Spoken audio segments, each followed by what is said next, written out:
A man can get lost in a resort. The endless stretches of sand, backed by the soothing lull of the ocean waves. The extravagant food grilled to perfection before your very eyes. And the relaxing feeling of escape can be the best part of it all.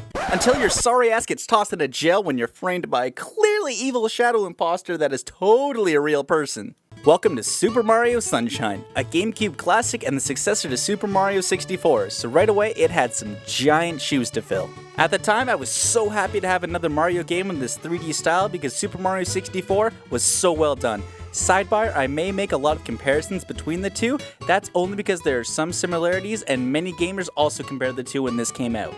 Right off the bat, you're taken away as soon as you land by the police. Pretty harsh if you ask me. Did they even read Mario his Miranda rights, or does Isle Delfino work a little bit differently? Do you have the right to remain an attorney? Did you say that you have the right to be an attorney? Thankfully, Hawaiian Judge Judy over here is a fan of community service, so instead of being deported, you're forced to clean up the entire island with a super soaker? Nice. Well, what a way to ruin a vacation. Instead of tanning on the beach with your expensive escort, date, you get no girls, just Italian plumbers gone wild sludge wrestling edition. Regardless, Shadow Mario frames Mario and Mario is now forced to rescue the shines and clean up the island. The point of this game is to now be a janitor. It's a bold move by Nintendo considering they equipped Mario with the sidekick Flood, which stands for Flash Liquidizer Ultra Dowsing Device, which as an Easter egg was created by Professor E. Gadd, the same man who created the Poltergust 3000 in Luigi's Mansion. Super Mario Sunshine plays like a 3D platformer does. It has many colorful worlds and, like Mario 64, has different missions to collect shine sprites, which are definitely way different than stars, because you know, the sun isn't a star, right?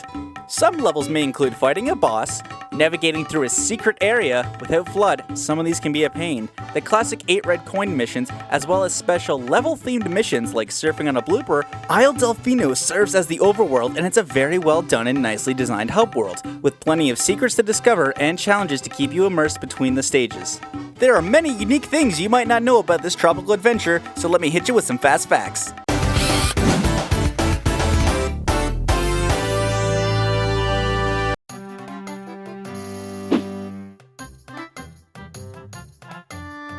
As you may see throughout the game, Super Mario Sunshine is filled with many dolphin references. This is the nod to the GameCube's early development days when Nintendo referred to the console as Project Dolphin. Another neat feature is that all the level names are actually in Italian, with level names like Bianco Hills, which translates to White Hills, and Rico Harbor, which translates to Rich Harbor. This is a cool and innovative way to brush up on some Italian. Super Mario Sunshine is the only 3D Mario game which features full English voice acting and cutscenes. We're treated with characters like Peach, Toadsworth, Bowser Jr., and even Bowser himself speaking full English sentences in this game. Speaking of voice acting, there's an unused part of the Mario Toadsworth conversation from the beginning not seen in the North American releases of the game. It refers to Mario stating that he's gonna have to get a job. Take a listen to the audio.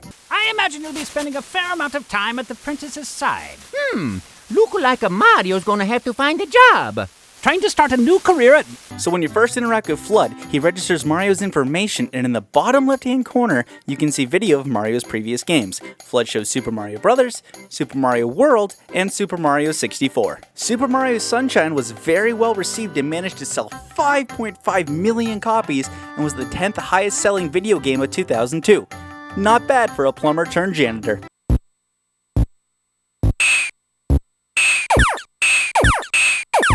I was very excited to get my GameCube and this game for Christmas. I had the highest of hopes for this game considering it was the follow-up to Mario 64 and it delivered on every front. The story was really captivating and it progressed really nicely. The challenge of the game was also very well thought out as it starts simple with later shine sprites becoming more and more challenging. If you're a completionist, you'll have your hands full because a major challenge is getting all of those blue coins and some of them are very nastily placed like in Corona Mountain. Super Mario Sunshine lived up to the hype that it had, and it is still one of the better Mario platformers in my opinion. It's a GameCube must-have and a game you need in your collection. Overall score, 9 out of 10.